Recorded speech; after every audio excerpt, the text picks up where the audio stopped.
Je suis extrêmement ravi de voir que voilà, la liste de nos spectateurs est en train de croître petit à petit. Nous sommes déjà près de 80 spectateurs avec nous aujourd'hui.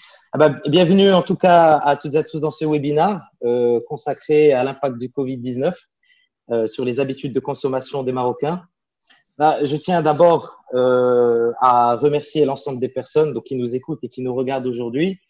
Je me présente rapidement. Je suis Badr Boustekhan, directeur commercial d'Avito. J'aurai le plaisir de modérer ce webinaire aujourd'hui. Et au nom de toute l'équipe d'Avito, je vous remercie en tout cas pour votre présence et par votre pour votre attention. Alors, le Covid-19 a littéralement bouleversé l'économie mondiale, ainsi que les habitudes de consommation. Je pense qu'on est tous d'accord là-dessus. De profondes mutations, en tout cas, ont été observées. De nombreux secteurs ont été impactés, que ce soit de manière positive, mais également de manière et surtout de manière négative. Alors, en organisant ce webinaire, nous avons voulu, en tout cas en tant que site d'annonce marketplace, mais aussi en tant que pure player et acteur du digital au Maroc, de comprendre justement ces changements et ces mutations et les explorer en tout cas avec vous aujourd'hui. Donc, en réfléchissant par rapport à ce webinaire, il y a plusieurs questions naturellement qui se sont posées. Quelles sont les mutations qui ont été enregistrées au niveau des habitudes d'achat durant le confinement, sur les 3 derniers mois? Quelles seront les exigences du consommateur aussi et les demandes du consommateur demain? Est-ce qu'il y a eu une digitalisation globale des habitudes de consommation des Marocains? Et puis enfin, aussi, ce sera très intéressant de voir ça, c'est quels sont les changements observés à l'international. Voilà.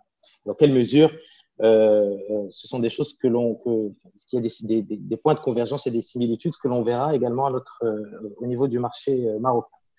Alors, pour répondre à ces questions, avec nous aujourd'hui, un panel de prestige que j'ai le plaisir de vous présenter. Tout d'abord, notre première intervenante est entrepreneur, en tout cas honneur aux dames, je commence par les dames, vous m'en voulez pas, messieurs. Notre première intervenante est entrepreneur dans le domaine du digital depuis maintenant une douzaine d'années, puisqu'elle a créé en 2007 l'une des premières régies publicitaires online au Maroc. C'est une véritable passionnée du marketing digital et de l'innovation. Elle est spécialisée dans la transformation aujourd'hui digitale des entreprises. Elle accompagne actuellement Sopra Banking Software, pour qui elle gère en tout cas une initiative digitale unique dédiée à l'innovation financière en Afrique, dont elle partagera d'ailleurs avec nous certains éléments aujourd'hui. Elle est aussi membre du board de la French Tech Maroc en tant que responsable du pôle FinTech. J'ai le plaisir d'accueillir Madame Sophia Assad. Sophia, bienvenue à toi. Merci d'avoir accepté notre invitation aujourd'hui. Bonjour à tous. Merci Badr pour la présentation.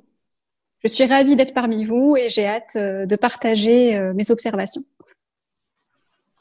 Merci Sophia. Alors, notre deuxième invitée est également une passionnée du digital, toujours à la recherche, en tout cas, de nouveaux défis, de nouvelles initiatives. En 2015, elle a fondé Maya Digital, une agence de communication digitale, et a depuis élargi son champ d'action à de la stratégie digitale, mais aussi à accompagner ses clients dans le cadre de problématiques de transformation digitale. Elle est membre du réseau international d'experts Infomea. Elle enseigne le marketing digital dans le cadre de cursus universitaires et de formation continue. Et il faut savoir aussi que Yasmina est très engagée dans la lutte pour les droits des femmes et elle participe activement aux campagnes de sensibilisation auprès des jeunes sur les usages et les abus d'Internet. J'ai le plaisir d'accueillir aussi Madame Yasmina Belhassan. Yasmina, merci pour ta présence aujourd'hui. Merci Badr pour l'invitation. Je suis ravie d'être parmi vous. Je vous félicite pour ce panel totalement paritaire. On est vraiment 50-50. Je dirais même qu'on est plus de femmes si on t'enlève toi en tant que modérateur. Ce qui n'a pas manqué de soulever pas mal de polémiques ces temps-ci. Donc, bravo. Et puis, je suis ravie d'être avec ce panel qui est très digital. Donc, on est vraiment dans ce qu'on aime. Super, merci Yasmine. Alors, on va voyager aussi un petit peu aujourd'hui à travers Internet, puisque notre troisième invité aujourd'hui est en direct avec nous de Barcelone. Elle est experte en digital marketing depuis maintenant plus de 7 ans et pour le compte aujourd'hui pour le compte d'Adevinta, la maison mère d'Avito. Elle accompagne l'ensemble des marketplaces du groupe à l'échelle internationale dans leur stratégie d'acquisition et de rétention et de CRM. Elle partagera avec nous ses observations sur les changements observés sur certains marchés internationaux dans lesquels opère le groupe. Beatrice, welcome and thank you for being part of this webinar today and to share with us your thoughts and observation about COVID-19 impact. Hello, everyone, and thanks, Badr, for inviting me. I'm really looking forward to providing you with our international experience from the mother group of Avito. So really happy to be here with you this afternoon. Thank you, Bea. Alors, le prochain speaker que je vais vous présenter dans quelques instants dirige aujourd'hui une des startups donc les plus dynamiques à l'échelle nationale et internationale. C'est également un passionné des nouvelles technologies. Il a collaboré notamment avec Google en 2016 sur des projets de politique publique avant de rejoindre Uber en tant que City Launch Operations et Logistics Manager. En 2018, il prend la tête de Glovo, qui est plus que jamais, en tout cas aujourd'hui, au cœur des changements d'habitude de consommation. Karim Dbar, bonjour et merci d'avoir accepté notre invitation aujourd'hui. Bonjour Badr, je te remercie pour l'invitation. Ça me fait énormément plaisir de partager avec vous l'expérience du Covid-19 par laquelle on est tous passés, notamment Glovo au Maroc et Glovo à l'international. Ça fait énormément plaisir de faire partie de ce panel prestigieux. Vraiment, j'ai hâte d'échanger avec vous sur pas mal de sujets, Inch'Allah. Super, merci Karim. Alors, notre dernier intervenant est également un entrepreneur dans l'âme, puisqu'il a démarré... c'était pas gagné d'avance puisqu'il a démarré sa carrière en tant que consultant avant de créer sa propre startup en 2014. Et en tout cas, aujourd'hui, nous sommes très heureux de l'avoir parmi nous au Sadavito en tant que directeur produit. Yassine Ziyad, bonjour et merci d'être avec nous aujourd'hui. Merci Badr pour la présentation toujours digne de ton nom, digne du niveau. Écoutez, bonjour tout le monde, je suis ravi d'être parmi vous et ravi d'échanger sur ce sujet très passionnant qui a véritablement marqué un tournant dans les habitudes de consommation des consommateurs partout dans le monde, mais précisément au Maroc. Et je suis très heureux de pouvoir échanger avec vous sur ce sujet-là. Super, merci Yassine. Alors juste avant de rentrer dans le vif du sujet, je tiens juste à rappeler à notre audience que vous pouvez bien évidemment laisser vos questions en cliquant sur le module questions-réponses que vous devez voir normalement en bas de votre fenêtre. Nous tâcherons bien évidemment d'y répondre tout au long du débat et également durant la session de questions-réponses qui aura lieu en dernière partie de ce webinaire. Alors, donc la première partie de ce webinaire va être dédiée au retour d'expérience, ce que nous avons vécu durant les 3 derniers mois. Donc, je vais sans plus tarder donner la parole à Karim qui va nous donner son retour d'expérience et puis surtout celui aussi de Glovo et quels sont les différents changements que Glovo a justement pu observer au niveau du comportement de ses utilisateurs. Karim, je te passe la parole. Je vais partager, sans plus attendre, tes slides. Et à toi le micro. Je te remercie, Badr. Bonjour à tous. Je suis Karim, je suis le directeur général de Glovo au Maroc. Donc, pour vous donner une idée, on va partager un peu la présentation pour vous expliquer et présenter un peu Glovo et après parler de l'histoire Glovo au Maroc depuis le lancement en 2018 jusqu'à la crise de Covid-19. Alors, qu'est-ce que Glovo? Donc, Glovo, en gros, pour vous expliquer, on est là pour livrer tout ce qui est possible. Au Maroc, tout ce qu'on peut livrer, tout ce qu'on peut livrer dans la box jaune que vous voyez chez les coursiers et notamment sur cette photo. Donc, Glovo, c'est une application qui a été lancée en Espagne en 2015 par nos 2 fondateurs, qui est Oscar Pierre-Michel et Sacha Michaud. Donc, on a lancé, c'est un projet qui est intéressant et ambitieux parce qu'on veut être une application qui livre tout dans la ville et rendre la ville vraiment accessible. Donc, notre vision, c'est vraiment, on veut créer la convenance pour les consommateurs. On pousse pour avoir une livraison qui est rapide, c'est-à-dire on veut livrer tout ce qui est food des supermarchés en moins de 35 à 45 minutes. On veut être ouvert, on est déjà ouvert 7 jours sur 7. Maintenant, le challenge que je vous donne, c'est qu'on veut essayer d'ouvrir le service H24. Donc, ça va être un challenge qu'on va essayer d'assurer d'ici la fin de Q3, c'est-à-dire d'ici septembre. On ne veut pas imposer un panier minimum, même si on l'a fait dernièrement. C'était question de s'assurer qu'il n'y a pas de fraude, mais essentiellement, on n'a pas de panier minimum sur nos partenaires. Vous allez le voir sur l'application. Et on veut mettre en place des frais accessibles. Et ces frais accessibles, c'est une étude de marché qu'on a mis en place et qu'on a géré. Et aussi, on a étudié selon le comportement de consommateurs en voyant le panier moyen dépensé par l'application. Et on a défini des pourcentages selon des règles de gestion qui vont rendre le service accessible aux consommateurs. Glovo au Maroc, 18, pour être plus précis, le 28 juin. Donc, dans 3 semaines, ce sera l'anniversaire de deuxième année de Glovo au Maroc. Pour le moment, nous sommes très, très satisfaits par le succès qu'on a pu atteindre dans le marché. On voit très bien que l'accueil était positif. Ça veut dire qu'on a répondu à un besoin qui existait chez le consommateur au Maroc. Le consommateur marocain, je pense que pas besoin qu'on le dise, mais il est déjà habitué à consommer de la technologie ou de consommer via la technologie, notamment la présence d'Uber entre 2015 et 2018, avant la fermeture du service. On a d'autres services de ride-sharing, par exemple, qui existent toujours. On a d'autres applications de livraison qui existent toujours. Donc, on voit très bien que le Marocain est habitué à consommer via la technologie. Donc là, on a commencé au Maroc en 2018. On a commencé par Casa. Après, petit à petit, on a commencé à lancer d'autres villes. Là, on couvre la majorité du territoire selon les grandes villes, en prenant en compte les grandes villes, c'est-à-dire Casa, Rabat, Marrakech, Tanger, Agadir, Fès. On lance aussi les petites villes comme Kenitra, comme Darba Ezza, Mohamedia. Donc, on essaie de rendre le service un peu plus accessible. Donc, c'est quoi le produit Glovo? Donc, le produit Glovo, on essaie de rendre l'application ou rendre la ville plus accessible via l'application à travers des clics. Notre valeur ajoutée, c'est que on a la traçabilité du coursier en temps réel, c'est-à-dire les gens, au lieu d'appeler le coursier, ils peuvent voir sur leur téléphone la traçabilité sur la carte où il existe le coursier. On a aussi la possibilité que le consommateur peut évaluer son expérience. Et là, l'expérience, elle est dévoilée ou déclinée sur 2 volets.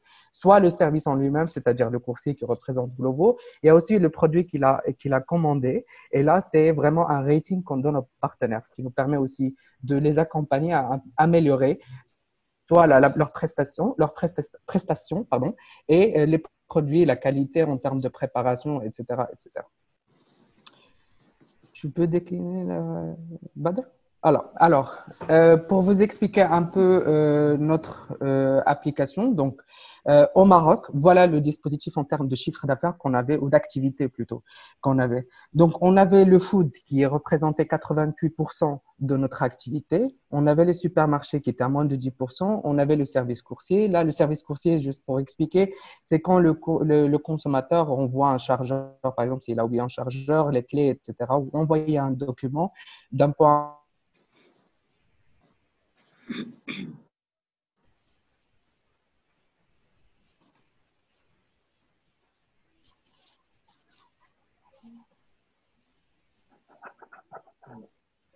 Je pense qu'on a perdu Karim. Oui, on n'entend plus.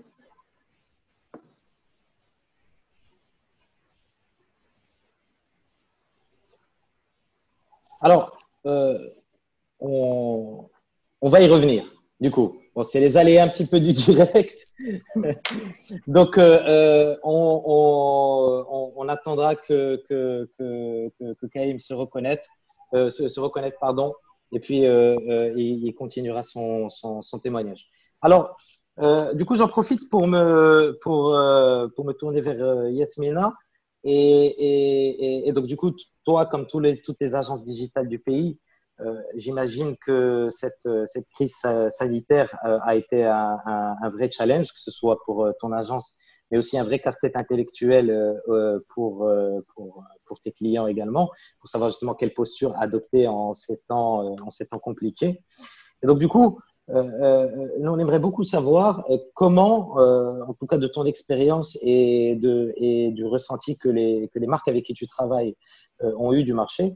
Comment les consommateurs ont-ils perçu les marques avec qui tu collabores durant cette crise sanitaire? Alors effectivement, comme tu l'as dit, Badr, à juste titre, ça a été un challenge. Un challenge pour nous, comme toute entreprise, comme n'importe quelle entreprise, sur la partie effectivement mise en place du télétravail, continuité de l'activité. On se posait la question, est-ce qu'on va continuer? Est-ce que nos clients vont continuer? On sait très bien que les budgets communication sont les premiers à être coupés dans ce genre de situation de crise. Bon, finalement, heureusement, les marques ont compris qu'ils devaient maintenir le lien avec leurs consommateurs, essentiellement parce qu'on traverse une crise et qu'ils avaient un rôle, une mission envers leurs clients. Et de là aussi la complexité à se dire quelle posture adopter, sur quel ton communiquer, qu'est-ce qu'on peut raconter. Donc, effectivement, on s'est adapté un petit peu au mood des consommateurs.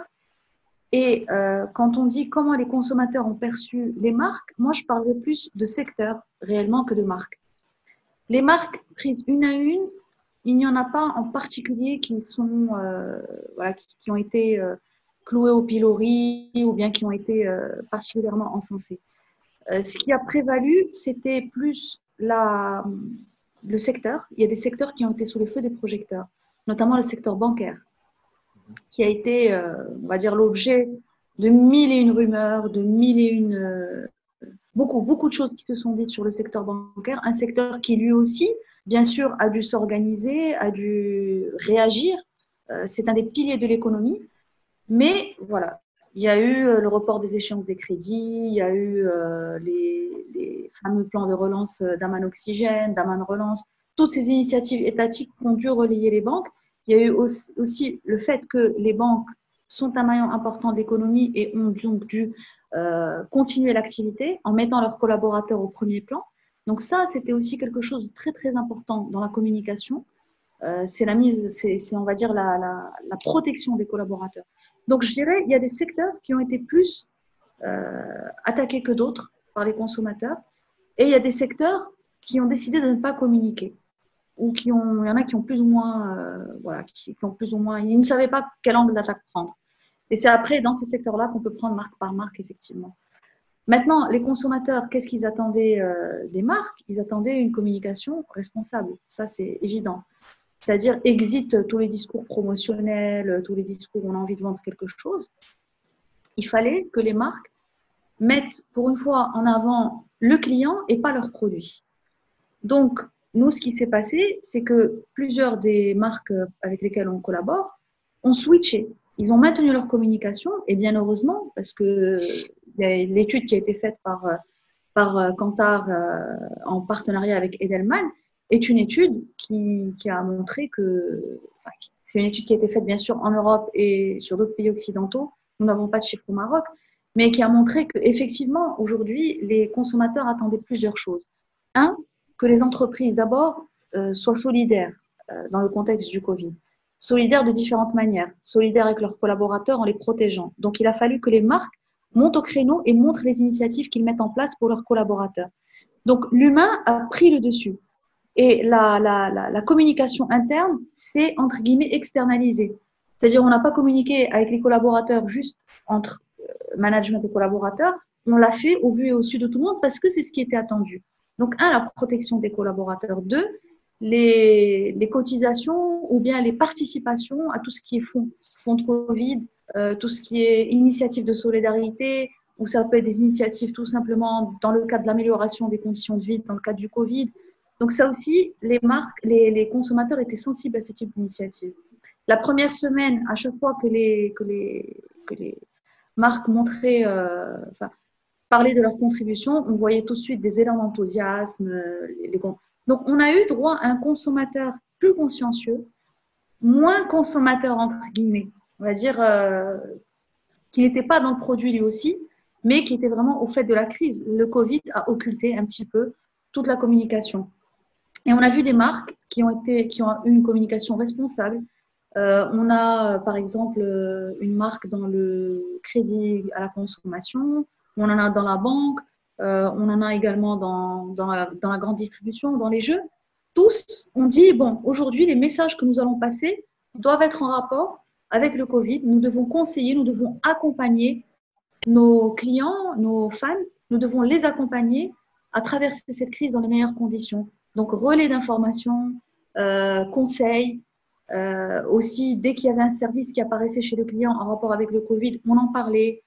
Voilà, et puis rassurer, rassurer, rassurer. Ça, c'était vraiment pour répondre aux attentes des consommateurs qui étaient très inquiets, qui étaient frustrés par cette situation, qui étaient inquiets, il faut le dire, hein, on était tous inquiets, on ne savait pas ce qui allait se passer, comment ça allait se dérouler, de quoi était fait l'avenir. Et donc, les marques ont vraiment joué un rôle de ciment et de solidarité aussi avec le consommateur. Il n'y avait plus cette idée. Déjà, le mot consommateur n'a plus existé pendant cette période.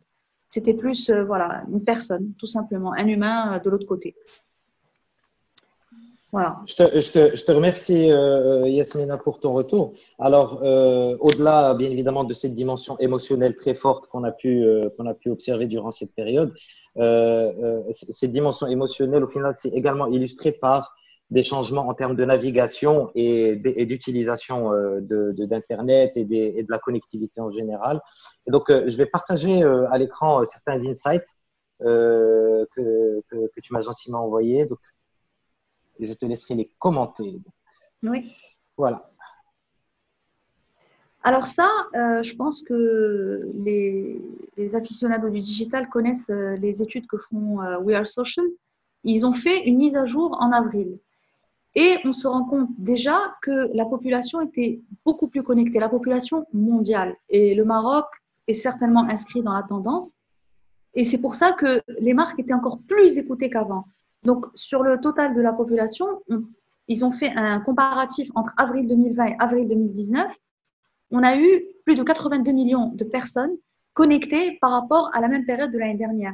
On a aussi gagné chez la tranche 35-44, cette fameuse tranche qui intéresse tous les annonceurs parce que, on va dire que le grand pouvoir d'achat, il est chez les 35-44. Enfin, je parle surtout des marques qui ont des produits d'un certain coût. Cette tranche d'âge a été beaucoup plus mobilisée sur le digital. On a vu aussi l'usage sur les téléphones mobiles qui a augmenté de 2,5% par rapport à avril de l'année dernière avec 128 millions de plus en termes d'utilisation. Internet, on a eu une augmentation de 7,1% par rapport à avril de l'année passée, soit 300 millions de personnes de plus. Et puis, les réseaux sociaux, c'est-à-dire que même les personnes qui étaient peut-être réticentes aux réseaux sociaux ou les personnes qui n'avaient pas de compte s'y sont mises. On a eu une hausse de 8% par rapport à avril de l'année dernière. Généralement, d'une année à l'autre, on peut avoir des évolutions, mais elles sont plutôt linéaires. Là, c'est quand même des chiffres assez impressionnants, sachant qu'on a déjà une très grande partie de la population mondiale qui est connectée. Donc, on a eu une hausse de presque 9% entre avril 2020 et avril 2019. 300 millions de personnes en plus qui ont été actives sur les réseaux sociaux sur les mois de mars-avril. Et ça fait que les marques étaient encore plus entendues. Elles étaient encore, les personnes étaient encore plus réceptives on va dire, à ce que faisaient les marques. Donc, les marques, comme tu l'as dit tout à l'heure, devaient faire très attention à leur communication. Vraiment très attention. Maintenant, le retour des… Enfin, tu peux passer à l'autre slide, Badr, sur cette attente des consommateurs. Oui, alors bon, ça aussi. Donc, on a un internaute sur deux qui aura passé plus de temps sur les réseaux sociaux qu'avant le confinement. Bien sûr, on a les 16-24, 58% de plus. C'est-à-dire que nos ados, nos étudiants, bien sûr, comme ils n'avaient pas… On a d'abord, bien sûr, les cours en ligne, mais on a aussi sur les réseaux sociaux parce qu'ils ont besoin de distraction, qu'ils sont enfermés chez eux. Donc, on a cette tranche d'âge qui a augmenté en termes de fréquentation des réseaux sociaux. Et puis, comme je vous disais, les plus de 45 ans, les 35-44, qui aussi ont augmenté de 34%. Et on a aussi l'arrivée des seniors. Alors, je n'ai pas mis le chiffre ici, mais on a aussi l'arrivée des seniors qui est étonnante. Voilà. Et on en est tout à fait content parce qu'on va pouvoir les toucher davantage. C'est des habitudes qui resteront. Si je peux voir l'autre aussi. Voilà. Alors, ça, c'était les attentes des consommateurs selon l'étude Kantar et Delman. Donc, les attentes des consommateurs vis-à-vis des marques, c'était ça. Donc, parler de l'utilité de la marque dans la nouvelle vie quotidienne. On voit que 70% des consommateurs sont bien interrogés voulait justement qu'on voit que cette marque est utile. Donc l'utilité, ça va être à travers justement le relais d'information, les mesures qui ont été mises en place, les services qui sont apparus, informer sur les efforts pour faire face à la situation. Donc encore une fois, c'est par exemple, voilà, au niveau des banques, nous avons équipé nos agences bancaires des mesures de sécurité et toutes ces choses-là. Enfin, montrer qu'il y a des efforts qui ont été faits pour s'adapter. Adopter un ton rassurant. Tout le monde avait besoin d'être rassuré. Donc, 70% des personnes interrogées dans le monde ont dit on veut un ton rassurant, on ne veut pas un ton promotionnel. Et puis, communiquer sur les valeurs de la marque. Et là, on a vu beaucoup d'appels à l'humain, on a vu beaucoup de personnes du top management ici au Maroc qui remercient leurs collaborateurs, et bien sûr dans le monde entier, qui remercient les collaborateurs, qui remercient les consommateurs pour leur fidélité. Donc, ça aussi, c'est quelque chose on était complètement alignés en tout cas, ici au Maroc sur la manière d'adresser le consommateur. Et puis, on a une dernière slide, non non, je l'ai pas. Non, j'en avais 3. Il y en avait 3. C'est pas grave, je ne sais pas où elle est partie, c'est pas un souci. Voilà, donc les attentes, on était tout à fait en accord avec le reste du monde. Et puis, il fallait surtout pas disparaître, c'est surtout ça l'enjeu. On perd 60% de la notoriété. Quand on dit, 40% de la notoriété acquise, on peut la perdre en 4 à 6 mois de disparition des radars.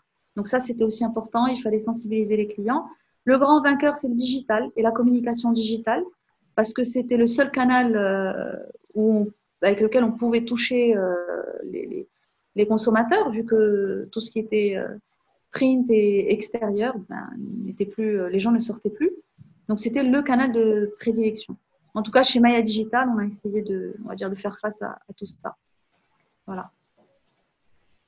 Ben, super. Alors, avant de passer à l'intervenant suivant, j'ai une question justement du public pour toi, Yasmina. Alors, la personne pose la question, pensez-vous que cette croissance sera maintenue sur le long terme? La croissance… Est-ce que tu penses que cette croissance d'usage aujourd'hui que l'on voit, qu'on a vu sur ton premier slide, sera maintenue sur le long terme? Ou bien est-ce que c'est un phénomène épisodique? Je pense que oui, parce que la crise du Covid déjà n'est pas terminée. Et puis, il faut un certain temps, bien sûr, pour que les usages rentrent dans le cadre de l'habitude et dans le cadre en fait, de l'usage. Ça ira au-delà parce qu'on va encore être connecté, on va encore attendre des informations, on va encore vouloir savoir ce qui se passe. Le télétravail va certainement se maintenir, on sera beaucoup plus connecté qu'avant. Certaines entités autorisent complètement maintenant le télétravail, certaines vont passer sur du mixte. Donc, cette tendance va continuer et les gens maintenant vont s'adapter à voir. Enfin, ils avaient déjà une grande partie s'informer déjà sur le digital. Maintenant, on a gagné de nouvelles personnes sur ce digital. Et oui, je pense que c'est quelque chose qui ne va pas être perdu, qui va continuer. Ok, super. Merci Yasmina pour ces insights. Alors, la bonne nouvelle, c'est que Karim est de retour parmi nous. Mais Karim, on reviendra à toi dans quelques instants. Alors, Yasmina, tu as parlé d'un sujet très important, enfin, en tout cas d'un secteur sur lequel il y a eu beaucoup de discussions et beaucoup de passion durant cette période de confinement. C'est le secteur bancaire notamment. Alors, ça tombe bien, on a justement une experte qui est spécialisée en transformation digitale et surtout sur les solutions de paiement. Alors, je me tourne à présent, du coup, vers toi, Sophia, tu t'es reconnue. Nous avons pu observer durant cette période exceptionnelle, en effet, que la mise en place, en tout cas des gestes barrières, l'état d'urgence sanitaire couplé à la digitalisation, comme l'a très bien expliqué Yasmina précédemment, et bien que ça a entraîné des changements profonds en termes de comportement, mais aussi dans les moyens de paiement. Alors, je pense qu'il serait intéressant, c'est d'avoir ton avis et quelles ont été justement tes propres observations, déjà en tant que citoyenne, mais aussi en tant que consultante experte en digital sur les 3 derniers mois. Merci Badr, bonjour à tous. Déjà, je remercie aussi Yasmina qui a très très bien argumenté la question. Je vais ajouter quelques observations concernant les habitudes de consommation. Bon, déjà, on a tous pu observer au départ, il y a eu un effet de panique et il y a eu aussi un effet de stockage. Donc, l'ensemble des consommateurs se sont d'abord rués pour faire un maximum de stock à la maison. Donc ça a été très visible, notamment du côté alimentaire. Donc les gens ont acheté beaucoup, mais différemment. Du fait qu'ils aient acheté beaucoup d'un seul coup, ça a mis quelque temps à se remettre en place parce qu'il fallait bien entendu consommer les stocks qui avaient été effectués. Avant de parler en fait des consommateurs, il y a un point important que j'ai envie de saluer, c'est du côté des commerçants, au Maroc précisément. Il y a eu un effort déployé dans un temps record concernant l'organisation des livraisons. En une semaine, on a vu beaucoup de commerçants, des supérettes, qui se sont adaptés, comme l'a dit Yasmina, ont utilisé de nouveaux canaux, les réseaux sociaux, le canal WhatsApp, et qui ont proposé leurs produits pour maintenir le cap, pour survivre, pour continuer à vendre. Et donc, on a observé une agilité extraordinaire. Et donc ça, je tiens à la saluer parce que vraiment, en très peu de temps, ils se sont organisés. Même les petits commerçants indépendants ont fait un effort et se sont mis à proposer une sorte d'e-commerce. Donc, il y a ce premier point que je voulais souligner. Ensuite, du côté des consommateurs, il y a eu on a noté un vrai changement au niveau de la consommation de l'e-commerce. Donc, cette pandémie a été bien entendu favorable à ça, du fait que les gens ne puissent pas sortir, du fait de la distanciation sociale. Donc, en fait, on a vu donc cet impact positif, notamment dans certains secteurs. Il y a eu un achat massif du matériel électronique, par exemple, parce que les étudiants ont dû s'équiper pour pouvoir poursuivre leurs cours, etc. Donc, il y a eu ce premier point.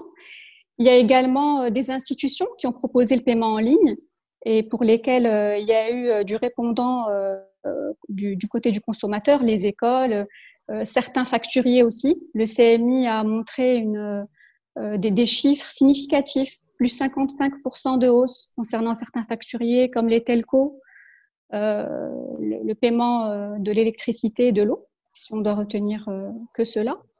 Et pour moi, l'un des freins majeurs qui empêchait le développement de l'e-commerce au Maroc était le manque de confiance dans le paiement en ligne. Et cette crise a invité les Marocains à tester ces paiements, donc à franchir ce pas malgré les freins. Et du coup, on a pu observer cette hausse concernant le paiement en ligne. Pour en revenir à la question que tu as posée à Yasmina, que le public a posée à Yasmina concernant les habitudes futures, j'ai envie de répondre que ça dépendra de la capacité des commerçants à satisfaire le consommateur. Ils ont la chance aujourd'hui que le Marocain ait pris l'initiative et a testé certains paiements en ligne. Maintenant, c'est aux commerçants, au système financier d'assurer et de faire en sorte que cette expérience utilisateur soit satisfaisante pour que les gens continuent à acheter en ligne au-delà de cette crise. Il est évident que si on est satisfait de cette approche, il est inutile de perdre du temps dans la gestion de la file d'attente pour payer une facture de téléphone ou d'électricité. Donc, je pense que si le consommateur est satisfait, certaines habitudes perdureront et seront très, très favorables au e-commerce au Maroc. Donc, pour moi, c'est une aubaine pour cette partie du commerce, en tout cas au Maroc, qui était très timide et qui avait du mal à décoller, notamment sur la partie paiement en ligne. Donc, voici pour mes observations. Très bien, merci beaucoup, Sophia. D'ailleurs, ça rejoint parfaitement ce que disait Yasmina précédemment, c'est que au final, le digital sort de cette crise en tant que grand vainqueur. Alors, j'ai une autre question pour toi, Sophia. Est-ce que tu penses au final que ces changements-là et cette crise-là ont affecté l'ensemble des consommateurs de la même façon? Ou bien est-ce qu'il y a eu des changements sur certaines populations versus d'autres? Bon, il est difficile pour moi de mettre tous les consommateurs dans le même panier. Malheureusement, les disparités sociales ne s'améliorent pas en temps de crise, elles s'aggravent. Donc, si dans l'ensemble, les consommateurs ont revu leur sens des priorités concernant les achats, surtout au départ, lorsqu'il y avait la panique. Il était évident qu'une personne aisée n'est pas impactée de la même manière qu'une personne défavorisée. Après, si je dois trouver un point commun à cet ensemble de consommateurs, dans mon environnement professionnel, je dirais qu'ils ont en général recherché des solutions alternatives pour gérer leurs finances. Je m'explique. Donc, beaucoup de Marocains avaient très peur du paiement en ligne. Il y avait une certaine frilosité. Donc là, pendant ce confinement, ils ont été un peu obligés de tester en tout cas le paiement de certains facturiers obligatoires pour éviter de sortir. Mais il y a eu aussi, côté commerçant, une forte demande d'équipement en TPE. Le CMI a aussi annoncé cette information qui n'est pas surprenante parce que les gens voulaient éviter de manipuler le cash, la monnaie, pour éviter une contamination et respecter les gestes barrières. Donc, par ailleurs, il y a aussi une autre observation dans cette recherche de solutions financières, même s'il est encore très tôt pour juger. On n'a pas encore beaucoup de chiffres officiels, mais on a observé une augmentation du téléchargement des mobile wallets au Maroc. Même si ça reste encore timide, ça prouve que les gens cherchent des alternatives. Donc déjà, ça a répondu certainement aux problèmes pour les personnes non bancarisées, qui représentent quand même un tiers de la population, mais les bancarisés aussi ont téléchargé ces wallets. Et justement, certains ne souhaitent pas exposer leurs informations bancaires, les informations de leur carte ou de leur compte sur Internet, préfèrent exposer les choses via un portefeuille électronique. Ça les rassure. Ils ont le sentiment de n'exposer qu'une partie de leur argent et donc de prendre moins de risques. Donc, il y a eu aussi cette observation-là qui a été pas surprenante, presque attendue, parce que comme je le disais au Maroc, les solutions mobiles ont été très timides, mais ce besoin de transférer de l'argent facilement à sa famille dans une autre ville ou de pouvoir payer en ligne les a encouragés à revoir leurs habitudes de consommation des moyens financiers en tout cas. Génial, merci Sophia. Alors, dernière chose, j'ai une question du public qui te concerne. C'est, la personne demande comment pouvons-nous accélérer cette adoption du e-commerce avec des moyens de paiement encore chers et archaïques au Maroc? Alors, je lui dirai que d'ici quelques minutes, lorsque je pourrai faire ma présentation, j'ai une jolie solution à leur présenter. Et je maintiendrai le suspense. Super, parfait. Alors, c'est très bien. Comme ça, on garde l'attention justement de la personne jusqu'au bout. Merci. Alors, merci Sophia en tout cas pour ton témoignage. Alors, je reviens à Karim, voilà, qui refait son comeback avec nous au niveau du panel. Je tiens à m'excuser, la technologie m'a déçu. Ah, ouais, c'est pas grave. Je tiens à m'excuser. Oui, alors, moi, oui, alors, pour la présentation. Oui, alors là, je veux présenter ce slide. Pourquoi? Parce que j'aimerais bien expliquer un peu le changement, comment on l'a vécu, nous, avec le Covid-19, parce que je voulais vous montrer le before et le after.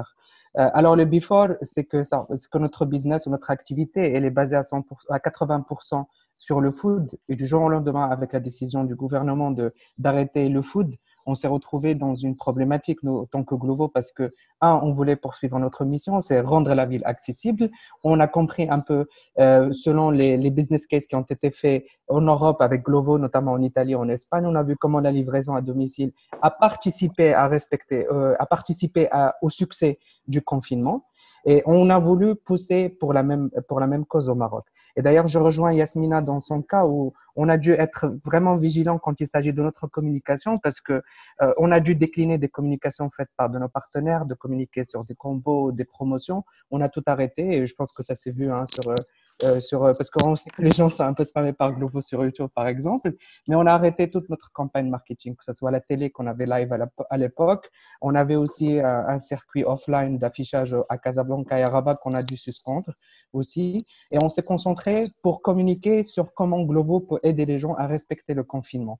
Donc là, bien sûr, on a mis en place des mesures parce que Glovo, c'est un peu compliqué comme écosystème parce qu'on a les clients, le client final, c'est un utilisateur, mais on a d'autres utilisateurs, c'est les coursiers et c'est aussi les partenaires. Donc, c'était un peu compliqué dans telle sorte, il fallait qu'on gère leur panique, il fallait qu'on gère leurs attentes aussi et qu'on gère même les attentes de nos collaborateurs parce que avec le coronavirus, je pense qu'on a appris quelque chose, c'est que le thème, c'est l'incertitude. On ne sait pas ce qui va se passer le lendemain.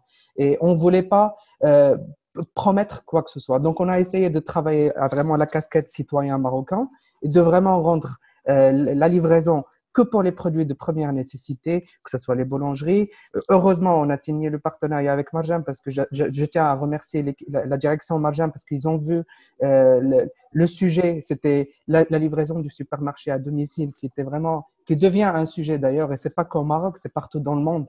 On l'a vu en Turquie, on l'a vu en Espagne, on l'a vu aussi en Italie, même à Londres, on a vu qu'il y avait des enseignes. Par exemple, Carrefour, ils ont signé avec Uber Eats, par exemple, en France.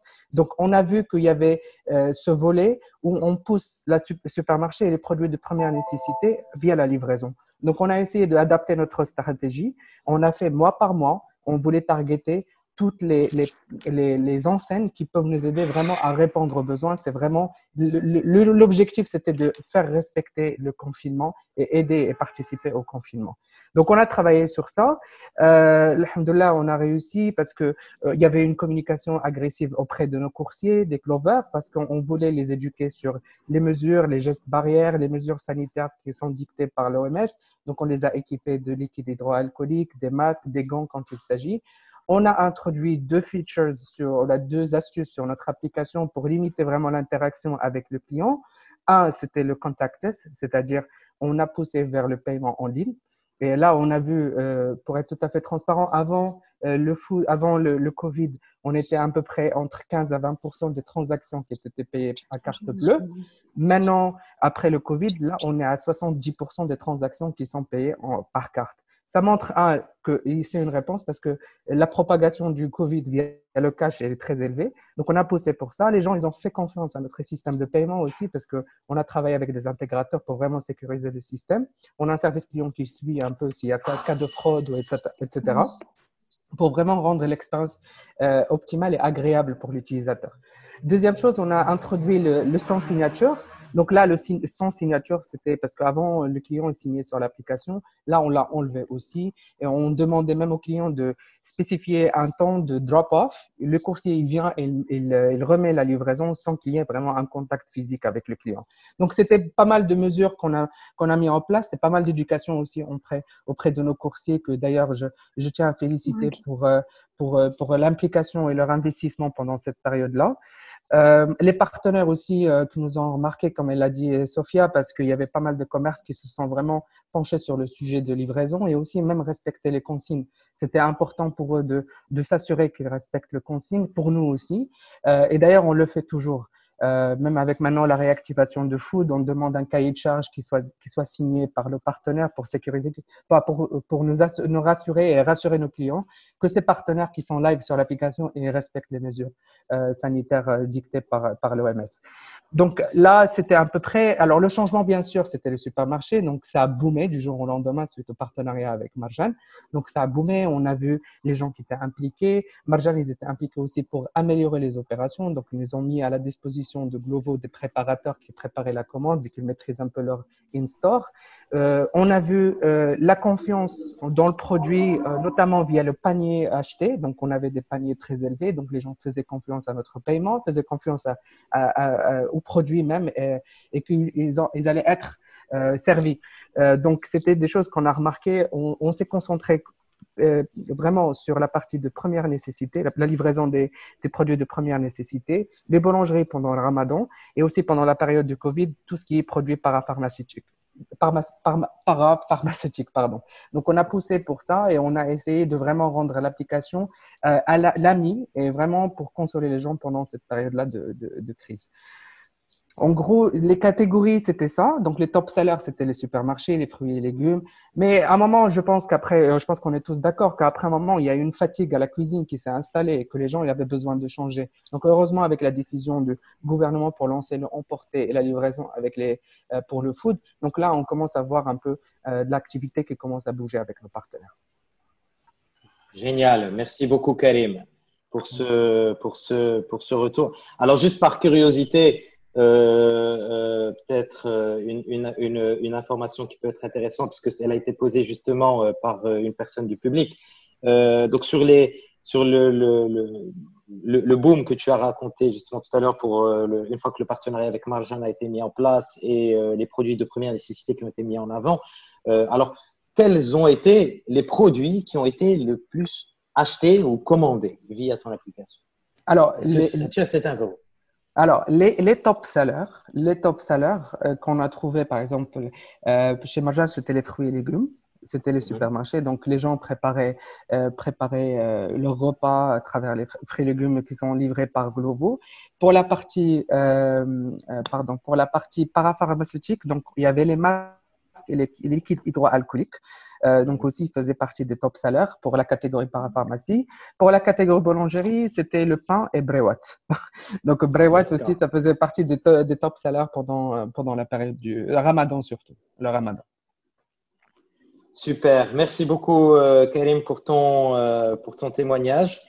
Alors là, je me tourne vers notre ami Yassine Ziyed. Alors, en tant que membre, en tout cas membre de l'équipe Avito, on a l'occasion d'en discuter tous les jours. Mais justement, un des sujets d'actualité qu'on a pu observer, en tout cas constater sur les derniers mois, c'est que en tant que marketplace généraliste, nous avons pu observer au niveau d'Avito très rapidement et en temps réel les différentes mutations qui s'opéraient au niveau des habitudes de consommation au Maroc. Du coup, Yassine, est-ce que tu peux nous en dire plus? Bien sûr. Bien sûr, donc effectivement, Badr, je pense que tu as parfaitement raison. Le fait que notre positionnement en tant que marketplace généraliste nous a permis un peu de vivre les hauts et les bas des différents secteurs pendant cette crise. Et les différents secteurs se sont comportés de manière différente pendant cette crise. J'ai des petits slides que tu peux partager si tu peux pour décrire un peu ça. Mais voilà, donc il y a eu un impact sur des secteurs clés, donc des secteurs qui ont été très très fortement touchés dans le sens négatif. Il y a des secteurs qui sont ressortis gagnants de ce contexte-là. Karim et Smina Sofia l'ont plus ou moins dit. Hein. Il y a des habitudes de consommation qui ont changé. Donc il y a des secteurs qui sont sortis quand même la tête haute de ce contexte de crise. Et donc nous, face à tout ça, on a dû également un peu adapter notre proposition de valeur en face de tous ces changements. Donc si tu passes au prochain slide, je pense qu'il est axé sur le secteur automobile, donc qui est l'un des secteurs qui a été le plus touché. Hein. On l'a vu donc en termes de demande et d'offres. Donc vous voyez les courbes, je pense qu'elles sont assez parlantes. Donc c'est des toboggans à 90 degrés presque, mais la chute était vertigineuse donc durant les 2 premières semaines de mars. Donc on est arrivé jusqu'à même moins 80% on va dire de recul, que ce soit sur la demande ou sur l'offre. Donc la demande ou sur l'offre pour l'automobile d'occasion. Le secteur du neuf n'a pas été épargné, puisqu'en fait, que ce soit le neuf ou l'occasion, c'est tout l'écosystème qui était à l'arrêt. Donc, c'est cet arrêt de tout l'écosystème qui a fortement impacté le secteur automobile. Donc, les centres de contrôle technique et le service des mines étaient donc en arrêt. Donc, c'était impossible de faire des transactions automobiles pendant le confinement. Donc, du coup, ce qu'on a observé, c'était une très forte baisse de la demande et de l'offre. Et là, on a des signaux très positifs sur les 2 dernières semaines, puisqu'on voit une très belle reprise de la demande. Entre mi-mai et début juin, donc c'est la courbe bleue. Donc on arrive au niveau de demande qu'on avait pré-Covid, voire même un peu plus. En termes d'offres, ça reprend. Ça reste aussi quand même un peu plus timide, mais c'est aussi lié à la reprise de tout l'écosystème autour de l'automobile. Donc tout ce qui est service des mines, tout ce qui est centre de contrôle technique, et c'est aussi lié aux attentes des annonces du gouvernement par rapport à la levée ou pas du confinement. Donc, il y a quand on discute avec nos partenaires, Badr, je pense que toi aussi tu discutes beaucoup avec nos partenaires, donc que ce soit les concessionnaires ou d'autres partenaires. Donc, il y a une reprise qui est attendue sur le neuf pour plusieurs raisons. Donc, cette crise a montré à certains foyers qu'ils auraient un besoin potentiel d'achat ou d'acquisition d'un bien de locomotion, donc d'une voiture, vu que les transports en commun resteront quand même un moyen de transport assez risqué à l'avenir. Donc, il y a une reprise qui est attendue sur le neuf en termes de nouvel achat au niveau des foyers. Et donc, je pense que les concessionnaires aussi préparent des offres agressives. Ils ont déjà commencé à communiquer sur des offres assez agressives pour accompagner cette reprise. Et donc, nous, avec nos partenaires, on sait que un véhicule neuf vendu, ça peut générer jusqu'à 3 véhicules d'occasion vendus derrière. Donc, du coup, cette reprise de l'activité automobile peut être, la reprise du neuf peut être la locomotive de la reprise de tout le secteur. En tout cas, c'est ce qu'on discute avec les différents partenaires avec lesquels on travaille. Donc, ça, c'est sur le volet automobile. Si on passe sur le deuxième grand secteur clé sur lequel en fait, à Vito, nous, on est acteurs, que ce soit sur l'ancien, sur le neuf, que ce soit pour la vente, pour la location de courte durée, c'était pareil. Hein. Donc, les premières, les deux dernières semaines de mars, qui étaient les deux premières semaines de confinement, ont connu des chutes spectaculaires. On était de l'ordre de 70% de chutes. Et là aussi, c'est l'écosystème qui était à l'arrêt. Donc, ce n'était pas vraiment une question d'offre et de demande, c'était plus une question d'écosystème. Donc, les notaires étaient à l'arrêt et donc c'était impossible de faire des transactions de vente. Il y a eu une petite continuité sur les transactions de location, donc location longue durée de biens immobiliers, donc sur le résidentiel, qui a permis un peu de mitiger l'impact par rapport au secteur automobile. Maintenant, on voit aussi une reprise. Comme dans le secteur automobile, on voit une très belle reprise lors des 2 dernières semaines sur la demande. Et donc là, tout l'enjeu des prochaines semaines va être sur le secteur de la location de vacances, donc à savoir si le contexte actuel va faire bénéficier, on va dire, au secteur local, de tourisme local au Maroc, d'une augmentation du nombre on va dire, de réservations de biens en location de vacances. Donc, on s'attend à ça sur juillet-août.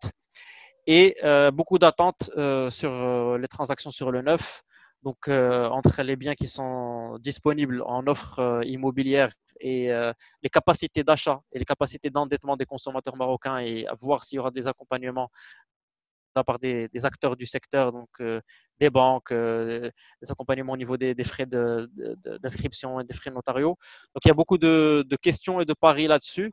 Donc, sur le secteur immobilier, sur lequel on s'attend à une reprise, mais il n'y a pas encore, on va dire, de signes aussi évidents que sur le secteur automobile.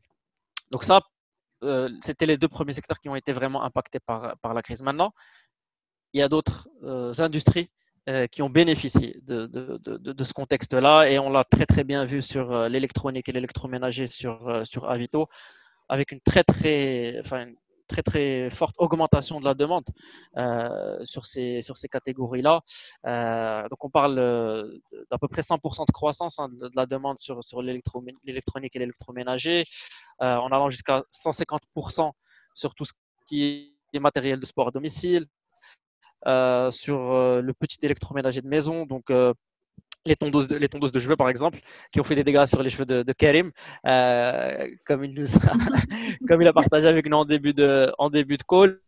Mais il y a eu vraiment beaucoup de demandes sur ce genre d'article. Il y a eu une croissance de l'ordre de 100% sur les jeux vidéo, les télévisions par IP, les écrans d'ordinateur, les claviers, les souris, en fait, tout ce qu'il faut, soit pour s'occuper à la maison, soit pour travailler à distance. Et donc, ça, c'est vraiment des secteurs qui sont sortis gagnants de cette crise. Ici, on le voit aussi, en fait, vous voyez la croissance, en fait, les mots-clés qui ont connu le plus forte croissance durant la période de confinement. Donc, on est vraiment sur de l'électronique, sur de l'électroménager, de maison, sur du matériel de sport. Donc, ça, vraiment, nous, on l'a vécu, on l'a vu, on l'a mesuré et c'est quelque chose qui était assez exceptionnel, vraiment assez exceptionnel. On ne s'attendait pas à ce genre de croissance sur ces catégories-là.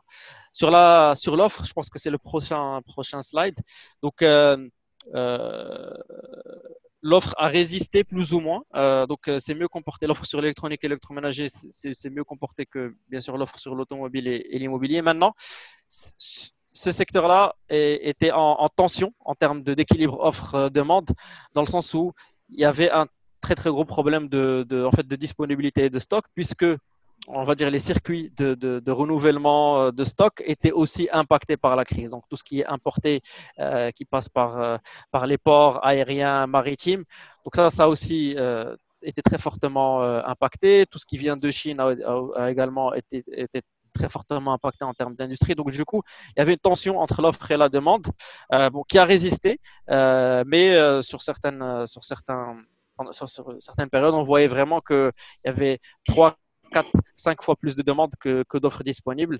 Mais je pense que les acteurs du secteur ont su s'adapter à ce contexte-là et ont vite réagi. Et en fait, donc face à tout ça, je pense que vous en avez parlé, hein, Yasmina, Sophia, vous avez parlé de l'adaptation de tous les commerçants très rapidement vers des services de livraison, que ce soit par téléphone, par WhatsApp, par n'importe quel moyen. Ces commerçants-là ont essayé de se rapprocher le plus possible de leur clientèle habituelle. Et finalement, ça a permis à des millions de personnes de mettre un pied dans la vente et l'achat en ligne. Et en fait, cette période de confinement, pour moi, elle a pu démocratiser cet achat et cette vente en ligne pour tout le monde. On a vu nos parents commander leurs fruits et légumes par téléphone, etc. Chose qu'ils n'auraient jamais fait, ils n'auraient jamais fait ça avant. Donc nous aussi, à Vito, il fallait qu'on s'adapte à tous les chiffres que j'ai partagés avec vous, puisqu'on voyait qu'il y avait une explosion de la demande sur certaines catégories, mais on devait rester pertinent par rapport à notre proposition de valeur, parce que nous, notre proposition de valeur, c'est faire rencontrer un acheteur et un vendeur sur notre plateforme, et après la transaction, elle se fait en offline lors d'une rencontre physique. Or, on était dans un confinement où il ne peut pas y avoir de rencontre physique. Donc, nous, pour rester pertinent par rapport à notre proposition de valeur et pour rester fidèle à notre ADN et à notre culture startup en termes d'agilité et d'adaptation constante par rapport aux besoins de nos utilisateurs, nous aussi, on a très rapidement lancé un service de livraison dédié pour les vendeurs professionnels, ce qui nous a permis de mettre à disponibilité à peu près 50 000 articles disponibles en livraison en moins de 2 semaines. Donc, on a fait ça en 2 semaines et avec une communication extrêmement organique. Donc, c'était pas du paid. On n'est pas allé parti investir sur de la communication de masse. Donc, c'était vraiment de l'organique sur notre produit, de l'organique sur les réseaux sociaux. On a pu offrir ce service-là à nos utilisateurs et ce service-là a connu un très grand succès. Donc, vous avez les courbes d'adoption ou les courbes du nombre de la croissance du nombre de livraisons semaine en semaine depuis qu'on a lancé. Donc, c'est vraiment pas mal et on a vraiment vu que en circonstances pareilles, le consommateur marocain, il attend que ça. Il est prêt à s'adapter. Il attend que ça. Il attend juste qu'on lui offre le bon service qui réponde à sa problématique, qui réponde à son besoin. Et voilà. Donc nous, on a pu aider des gens à compléter on va dire leur matériel de travail à domicile, qui ont commandé des écrans, qui ont commandé des télévisions, qui ont commandé des accessoires de jeu pour ceux qui ont des enfants. Donc on a vraiment vu une déclinaison de tous les trends KPI sur les trends de livraison qu'on a effectués lors des derniers jours. Super, merci beaucoup Yacine pour l'ensemble de ces éléments. Alors, comme tu peux l'imaginer, comme chacune de tes sorties médiatiques, donc on est inondé de questions de la part de l'audience. Donc, alors, j'ai justement une question pour toi, Yacine. Donc, on a un spectateur qui nous pose une question qui est: comment définissez-vous la demande? Donc, ce qu'on a vu au niveau de tes slides, justement. Donc, est-ce qu'il s'agit des visites sur le site? Est-ce qu'il s'agit des clics sur les annonces? Ou est-ce que c'est un autre critère? Ok, ça, c'est une très bonne question. La demande ici, elle est définie par les intentions d'achat, c'est-à-dire le clic sur l'appel, le clic sur le chat ou le clic sur l'envoi d'un message au vendeur. C'est comme ça qu'on mesure la demande. Super, merci beaucoup. Alors, on a une autre question. Donc, est-ce que sur l'immobilier, vous avez vu un mouvement sur les prix affichés maintenant que le stock s'est rempli? Alors, c'est une très bonne question. Effectivement, donc on va dire que je pense que le stock en soi montre la réalité du marché de l'immobilier marocain. On ne va pas faire un webinaire sur le marché de l'immobilier marocain, mais je pense qu'il y a un stock qui est effectivement sur notre plateforme, en tout cas, qui a grandi sur les dernières semaines. On commence à voir donc des adaptations de prix vers la baisse. Donc ça, c'est pour, on va dire, les particuliers donc qui vendent des biens en deuxième main. Donc, il y a ce mouvement-là.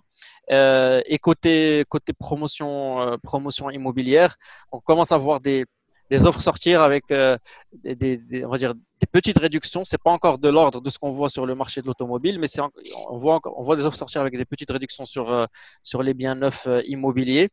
Maintenant, il faut un peu plus de jours, de semaines pour voir comment ça va se goupiller d'ici fin juin, début juillet. Est-ce qu'on va vraiment avoir des offres agressives et est-ce qu'on va avoir de l'autre côté un accompagnement au niveau de l'écosystème? Donc, comme je disais, est-ce que les banques vont jouer le jeu avec des crédits avec un taux d'intérêt un peu plus faible? Est-ce que les autres acteurs vont aussi jouer le jeu?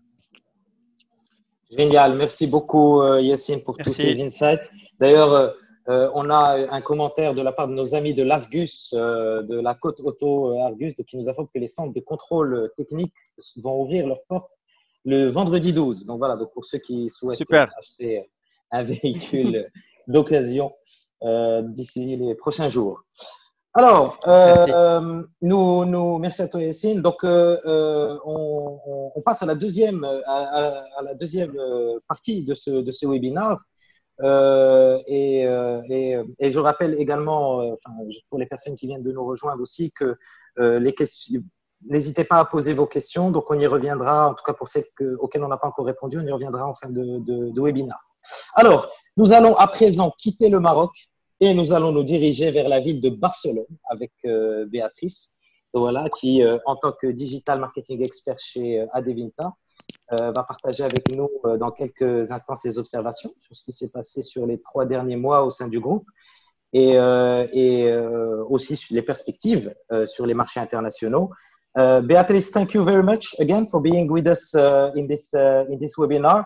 So please, the floor is yours. Thank you, Badr. Bonjour à tous. I'm sorry for not speaking French. I'm learning, but I'm not that advanced yet, so I hope it's okay if I do it in English. So I try to provide, as Badr said, an international dimension to the COVID crisis, and more specifically, how we at Adevinta have experienced it. You know, Adevinta is the mother group of Avito. And for those of you who don't know the group yet, very quickly on it, it is a marketplace group, the biggest in Europe, but as you can see, we also have presence in Latam and North Africa.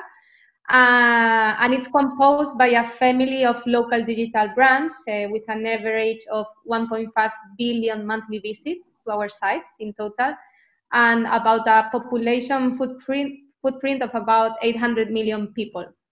So with that, in our main vision is to make a positive change in the world by helping everyone and everything find a new purpose, maybe a job, a home, a car, or even a piece of furniture.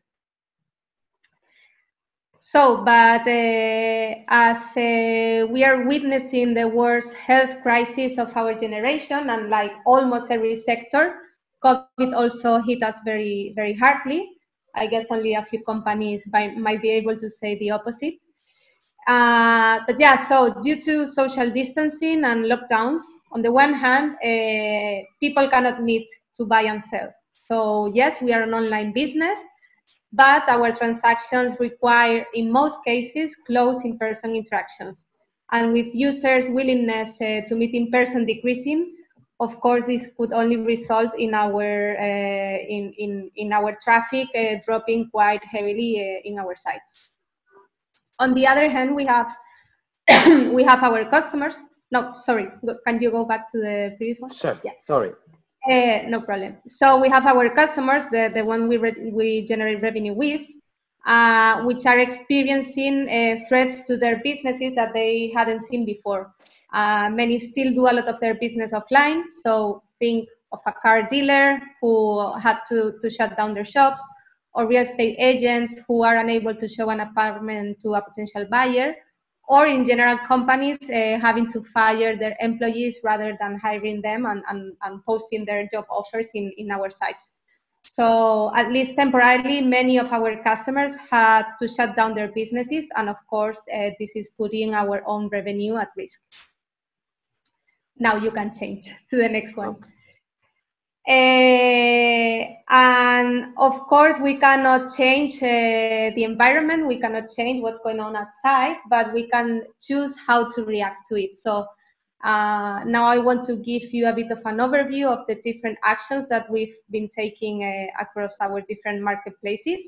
And you have seen that we are present in 16 countries. They are all very different to each other. The virus itself is at very different maturity stages depending on the country, but our reactions have been quite global. So everywhere it has been the moment to show our brand values, our personality, our commitment to collaborate and be helpful to our users and our countries. So I've classified those actions in three groups, let's say. The first one is about helping the community, and that basically means initiatives bringing together people that want to help with those that need help. So such as people offering themselves to go to the supermarket on behalf of older people, or giving online support to kids with their school staff, or even taking out your dog. So we've basically offered our platform for those people looking for help or offering their help to post their ads, let's say, for free. So we've done this in Spain, as you can see, in Italy, in France, and this has really worked very well. There, we've seen lots of people really wanting to help. So the second group, it's about collaboration, more on an official sense, let's say. So this is about showing support to the official recommendations and reminding users about the general guidelines to prevent coronavirus through our newsletters or even in our home pages. And as you can see here on the left, this is an example of our Tunisian site. Also, we have created clear product policies and rules preventing abuse with face masks, sanitizing gel, or other basic goods. In Spain, for example, we specifically had to ban ads in which people were renting their dogs, because taking dogs out was one of the few things that we were allowed to do here in Spain during the lockdown. So yeah, we basically had to ban this. Then we have other examples. In Ireland, for example, our real estate site helped provide free accommodation for doctors and nurses battling the pandemic. Or in Spain, in InfoJobs, our job site, we gave full visibility to job offers from the health sector to fight against the virus, so people could easily apply or share those offers.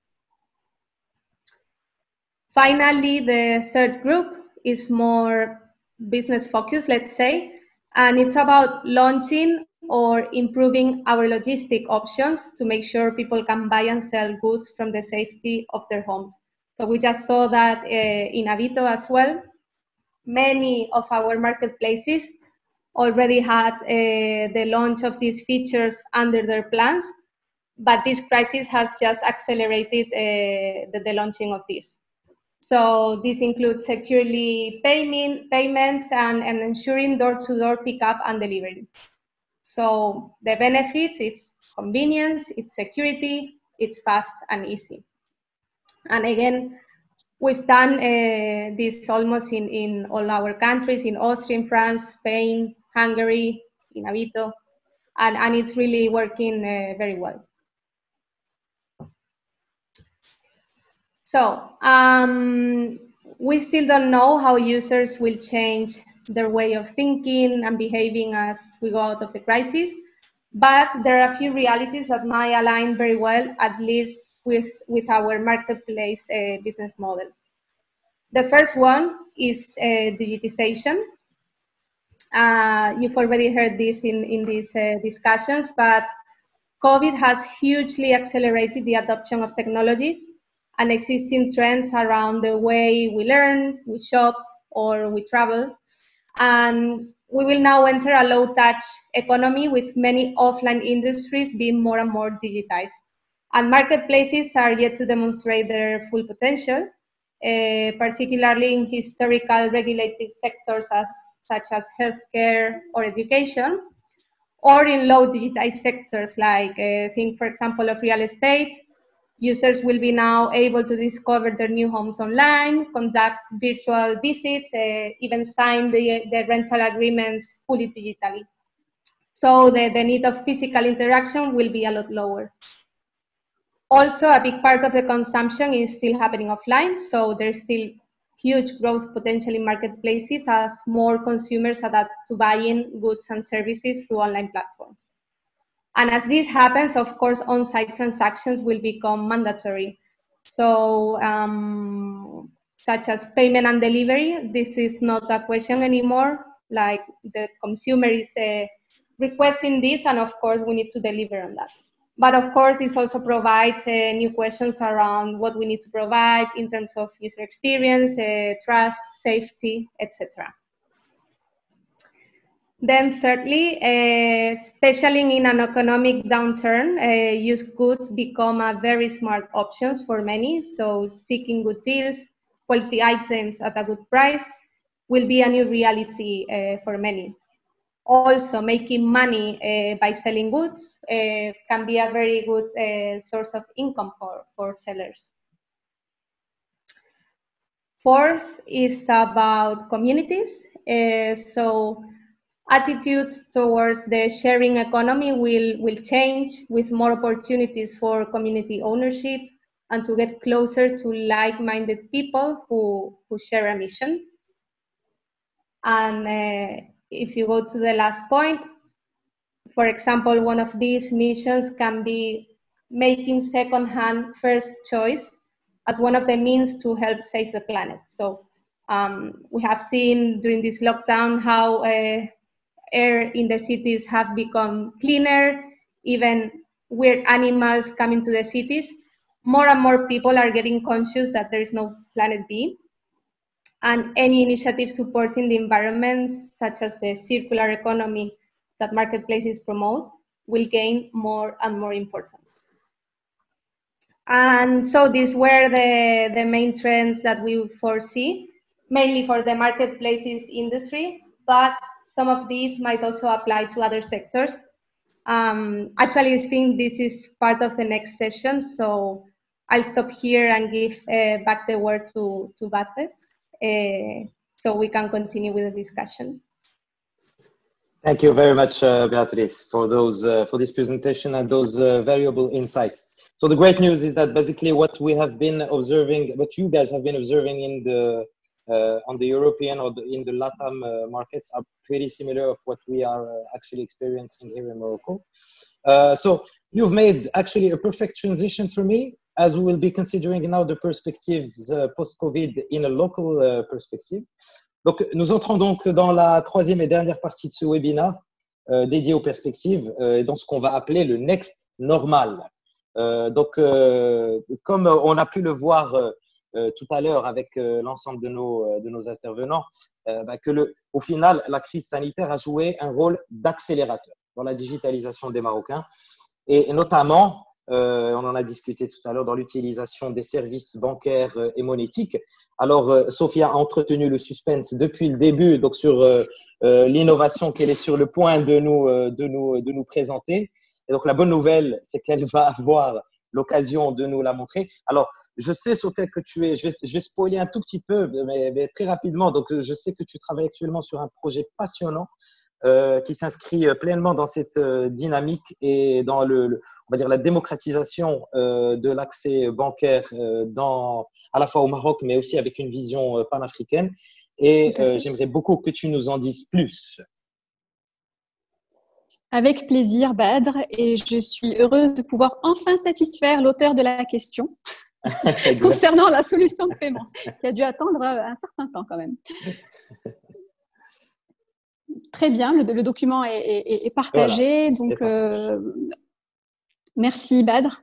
En effet, j'ai la chance d'accompagner un éditeur leader de logiciels et aussi acteur majeur du digital au service des banques, qui est Sopra Banking Software, dans une initiative assez originale, parce que le but est d'allier la force, l'expertise métier d'un géant leader à l'agilité du mode start-up, qui est un monde d'où je viens.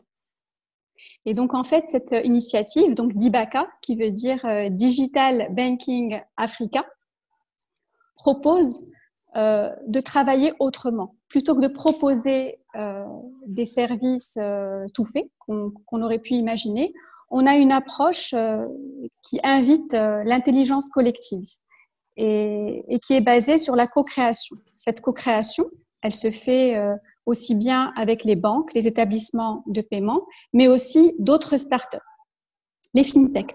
Donc, on travaille avec cet écosystème. Comme tu l'as très bien dit, Badr, pas uniquement au Maroc, mais sur tout le beau continent africain. Et justement, on essaie d'imaginer ensemble la banque de demain, les services financiers de demain. Et donc, c'est une approche qui est passionnante, qui aide à valoriser les compétences digitales des collaborateurs, aussi bien chez nous que dans nos pays voisins. Donc, je vais vous présenter l'une de nos solutions qui répond à la question qui a été posée tout à l'heure. Et je pars d'un constat. Donc, ce constat, c'est que au Maroc, il y a encore malheureusement un tiers des Marocains qui n'est pas bancarisé. On sait aussi que 90% des transactions se font en cash et que le commerce traditionnel représente 85% des ventes de détail. Si on peut aller un petit peu plus loin, Badr. Merci. On sait aussi qu'au Maroc, près de 70% de la population a accès à Internet, essentiellement via leur smartphone, et surtout que 80% d'entre nous au Maroc utilisent l'offre de services de messagerie WhatsApp. On peut aller un petit peu plus loin. Merci. Et donc, à partir de ce constat, donc des 90% des transactions qui se font en cash et le fait que 80% des personnes qui ont accès via leur smartphone utilisent WhatsApp, on a imaginé de proposer une alternative au cash au départ avec une solution simple, efficace et sécurisée, qui est le WhatsApp Banking. Donc, qu'est-ce que le WhatsApp Banking? C'est très simple. C'est un chatbot intelligent, un chatbot de service financier qui est connecté au service de core banking des banques et à WhatsApp for Business et qui permet d'envoyer et de recevoir de l'argent aussi simplement que d'envoyer un message WhatsApp. Du côté utilisateur, ça ne nécessite… très bien, pas de souci. Du côté utilisateur, ça ne nécessite aucun effort, aucun téléchargement. À partir du moment où l'utilisateur utilise déjà WhatsApp, il lui suffit d'ajouter le numéro du service dans ses contacts et de taper bonjour, salam ou hello. Le chatbot comprend plusieurs langues. Et le menu du service s'active automatiquement. Donc, vraiment aucun effort côté utilisateur. Donc, comme on peut le voir à l'écran, ici, on a un exemple de transfert d'argent. Donc, une fois qu'on a activé le service en tapant « Bonjour » à ce contact, on peut choisir un certain nombre de choix. Dans cet exemple, c'est scripté, donc on peut taper 1, 2, 3, 4, 5 pour des questions de facilité d'utilisation. Maintenant, le chatbot est intelligent et si on tape solde, envoyer de l'argent, payer tel commerçant, il est capable de le reconnaître. Donc, on peut soit avoir une démarche, comme on peut le voir ici, de manière scriptée, taper 1, 2, 3, soit être dans du conversationnel. Donc, en fait, comme je l'ai dit, l'approche est très, très simple. On peut rester, s'il te plaît, sur bien sûr, bien sûr. Merci beaucoup.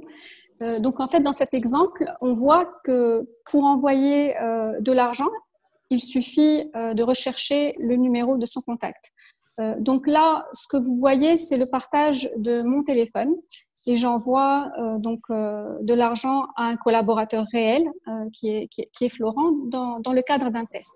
Donc en fait, je peux directement, s'il fait partie de ma liste de bénéficiaires, aller dans mes contacts, choisir la personne, envoyer le montant, mettre un descriptif. Ce qui est intéressant, c'est que très simplement, je peux aussi taper historique de transaction et en temps réel, on le voit dans la 4e partie complètement à droite sur l'image, qu'on va avoir l'historique et le montant qui a été envoyé de manière instantanée. Si on peut passer une slide plus loin, s'il te plaît. Donc là, on voit aussi l'exemple pour payer un commerçant. Donc c'est le même principe. On va également donc faire ses achats à travers WhatsApp, avoir le montant total. On peut parfaitement inscrire une page d'authentification avec un mot de passe pour apporter plus de sécurité, d'accord? Et une fois que c'est validé, on peut transférer de l'argent. Donc ici, c'est notre épicier Brahim à qui on a pu envoyer une somme d'argent. Donc il lui suffit également de valider le montant et les deux personnes ont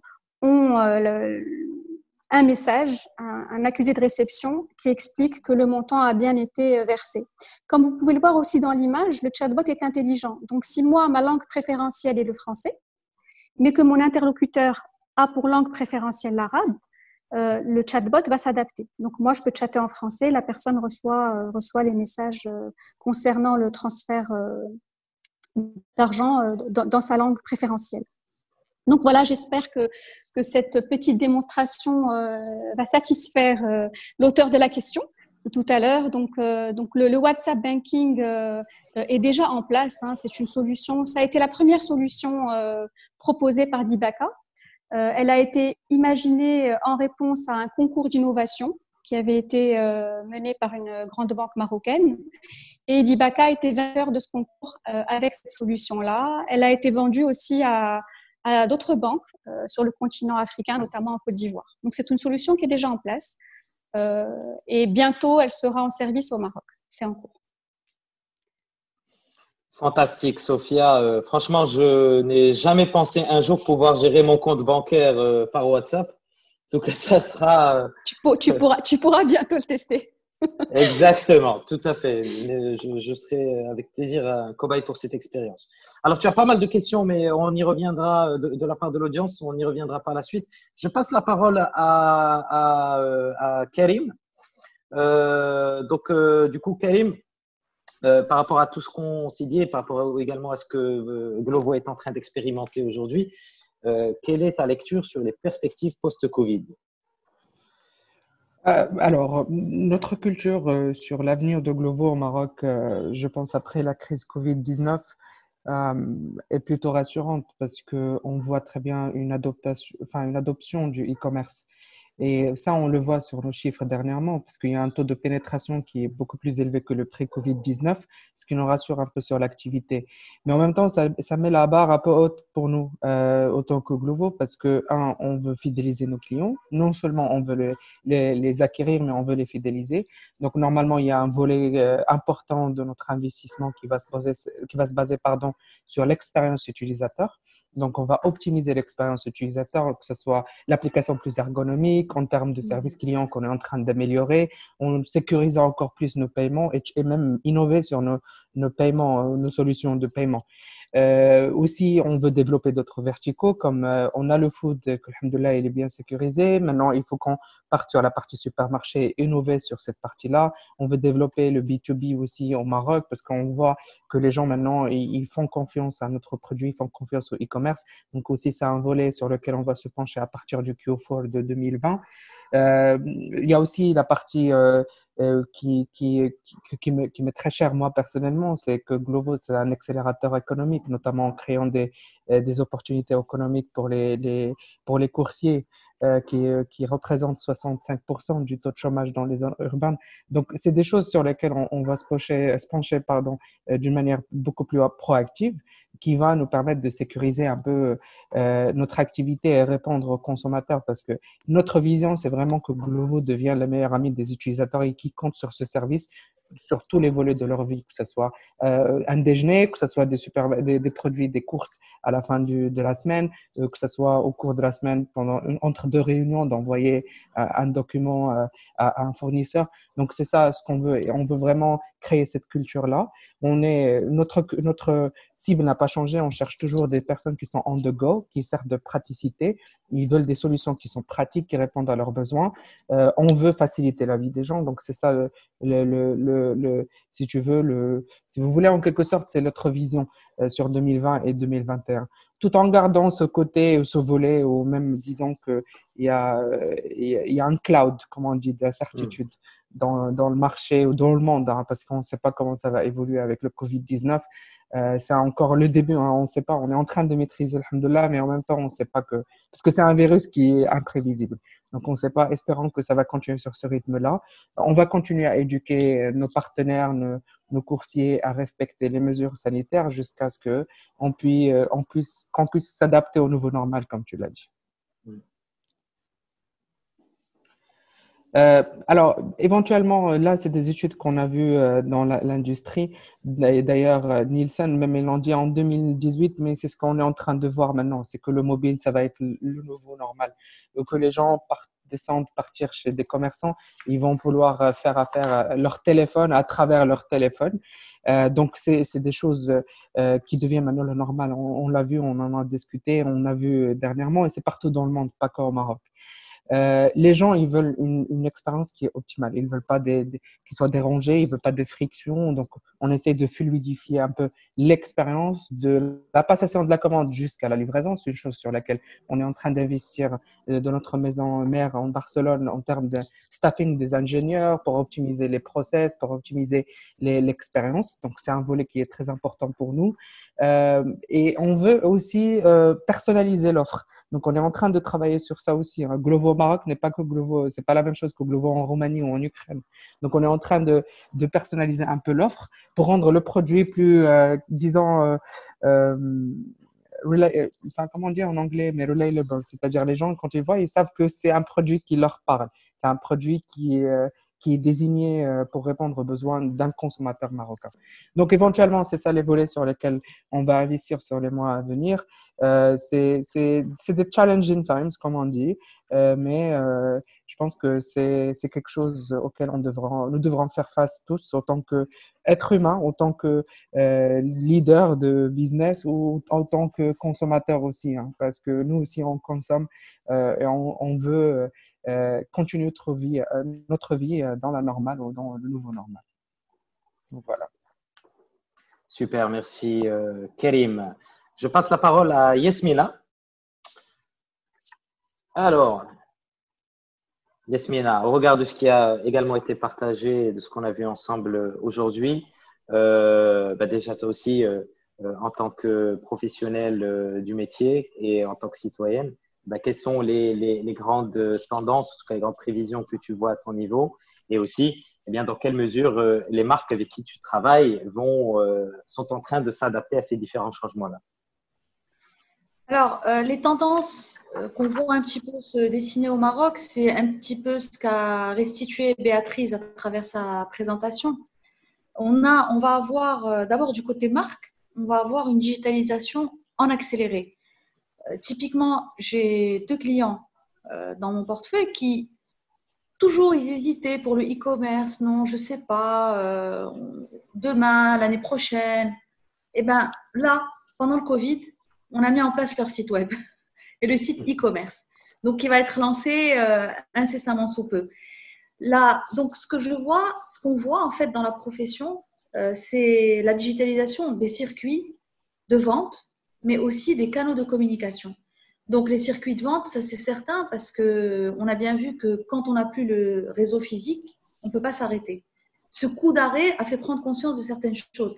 Donc, la digitalisation, bien sûr, aussi de tout ce qui est processus de travail, de tout ce qui est organisation, qui a été un petit peu forcé. On voit bien, par exemple, que les entités qui se sont mises en télétravail, c'est pas juste, il y avait des personnes dans leur bureau, des personnes chez eux avec un PC qui étaient en train de correspondre avec d'autres personnes. Non, c'est des directions SI, des systèmes d'information qui ont dû mettre en place des nouvelles organisations, qui ont dû mettre en place des protocoles de sécurité, qui ont dû équiper les personnes. On le voit aussi pour l'enseignement. L'enseignement, il a dû se renouveler en moins d'un mois. Il y en a qui y sont arrivés, il y en a qui n'y sont pas arrivés, mais ceux qui y sont arrivés quand même, ils sont arrivés à mettre des professeurs sur du Zoom, des professeurs qui savaient peut-être à peine manipuler WhatsApp. Ils ont commencé à faire du Zoom, ils ont commencé à utiliser des nouvelles technologies et ça, c'est quelque chose qui va rester. Aujourd'hui, aucune école n'est en mesure de vous dire ce qui va se passer en septembre. Est-ce qu'ils vont reprendre tous les élèves ou pas? Est-ce qu'il va y avoir des rotations? Est-ce qu'il va y avoir, est-ce qu'on va avoir tous les enfants en même temps? Est-ce qu'on va faire un mix entre présentiel et école? Donc, on a cette digitalisation aujourd'hui d'à peu près toutes nos marques et toutes les institutions. Et d'ailleurs, j'en suis ravie et tous ceux qui sont avec nous dans ce panel, qui sont dans le digital depuis le début, on disait à l'époque, moi j'ai réellement démarré en 2012 sur le digital, 2010 je me suis formée, 2012 j'ai démarré, on se disait bon allez, le digital c'est pour 2017, le e-commerce pardon, le e-commerce c'est pour 2017, et il ne s'est rien passé en 2017, puis on s'est dit alors peut-être en 2019, et il ne s'est rien passé en 2019, et le Covid est arrivé, la crise du Covid est arrivée, elle nous a donné un coup de pied, je veux dire dans la fourmilière pour ne pas dire autre chose, qui a précipité la tendance. Et aujourd'hui, honnêtement, moi, je suis ravie de voir enfin qu'on va commencer à parler e-commerce. On voit bien, d'après la solution que Sophia a décrite, que même cet écosystème de paiement qui aujourd'hui est le frein principal, il faut le dire, c'est un frein aujourd'hui au développement du e-commerce parce qu'il n'y a pas de bancarisation, parce qu'on n'a pas encore trouvé d'autres moyens de payer en ligne qui va aider au développement de ce e-commerce. Donc ça, c'est côté marque. Ensuite, côté des consommateurs, comme je l'ai déjà dit, c'est l'entrée du digital dans les usages quotidiens. Donc, l'enseignement, le télétravail, la télémédecine aussi. Je parie que plusieurs de personnes ici dans l'audience ont dû appeler au moins une fois leur médecin parce qu'ils n'avaient pas envie de se déplacer. Soit les cabinets étaient fermés, soit on avait peur de nous déplacer par risque de contagion. La télémédecine aussi, c'est quelque chose qui risque de s'installer là très rapidement en 2019-2020. Il y a des solutions, il y a des initiatives, il faut juste qu'elles soient mises en avant et qu'elles soient révélées au grand jour. Donc, ça, l'entrée du digital dans les usages, à la fois des consommateurs et des marques. Et puis, bien sûr, aussi dans la communication, il y a un avant et un après Covid. Du moins, je l'espère. Les marques se sont humanisées dans leur communication. Les entités ont pris des visages. On a commencé à avoir des collaborateurs. Avant, on avait une entreprise. Pour nous, c'était une grande usine à gaz. C'était des fois le grand méchant. Maintenant, on voit qu'il y a des gens derrière. Les messages qu'on communique aux personnes sont des messages plus humains, plus humanistes aussi. Ils sont plus dans l'empathie. Et cette empathie, je l'espère en tout cas, va rester. L'humanité nous a surpris pendant cette crise du Covid. Nous sommes, je le disais dans un autre webinaire, rappelez-vous, il y a juste 2-3 mois, de quoi est-ce qu'on parlait partout? On parlait de robotique, on parlait d'intelligence artificielle, on parlait que de choses qui nous ont quelque part un peu déshumanisés. Et là, avec le Covid, back to basics.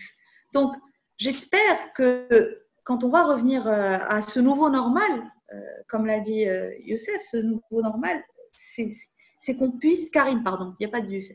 c'est Karim, il n'y a pas de Youssef avec nous. Ah, j'ai pas compris. Donc, le retour à ce nouveau normal, j'espère qu'on va garder cette humanité aussi dans les messages de communication. La communication aura tout intérêt et l'accompagnement, il est encore là pour le Covid. On ne va pas se remettre là dès qu'on va sortir du déconfinement à reparler des choses de manière normale. On va continuer à accompagner parce que le Covid, on n'en est pas encore sorti.